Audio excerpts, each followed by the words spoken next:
আসসালামু আলাইকুম। আজ আমরা খুব সংক্ষেপে জানব চাঁদের আলো নিয়ে কোরআন এবং আধুনিক বিজ্ঞানের মধ্যকার এক বিস্ময়কর মিল সম্পর্কে।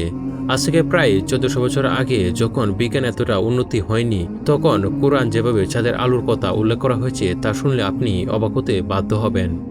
বিজ্ঞানের সত্যটা নিষেধ করেছে অনেক পরে। চলুন আজ আমরা 3টি মূল পয়েন্টের বিষয়কে একটু বিশ্লেষণ করি। কোরআনের দিকে তাকালে আপনি দেখবেন সূর্য এবং চাঁদের আলোর জন্য এখানে একেবারে দুটি ভিন্ন শব্দ ব্যবহার করা হয়েছে। সূরা ইউনুস আর সূরা নূহে সূর্যকে বলা হয়েছে সিরাজ, যার অর্থ হলো একটা প্রদীপ, যা আসলে নিজে আলো দেয়। অন্যদিকে চাঁদকে বলা হয়েছে নূর, এর অর্থ হলো এমন আলো যা আসলে দাঁড় করা বা প্রতিফলিত। দেখুন, এই সামান্য ভাষাগত পার্থক্যটাই কিন্তু মূল রহস্যটা ধরিয়ে দেয়। এবার আসি বিজ্ঞানের কথায়।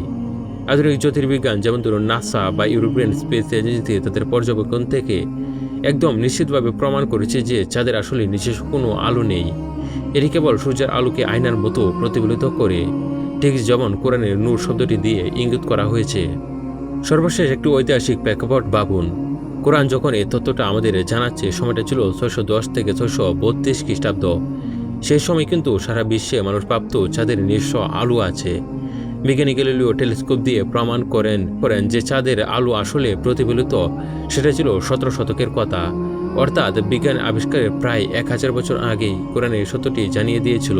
চাঁদের এই প্রতিফলিত আলোর ব্যাপারে কোরআনের এই নিখুঁত বর্ণনা আমাদের ভাবতে বাধ্য করে এই জ্ঞানের উৎস আসলে কতটা গভীর।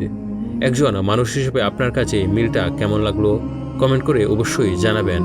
আজকের মতো এখানেই শেষ করছি।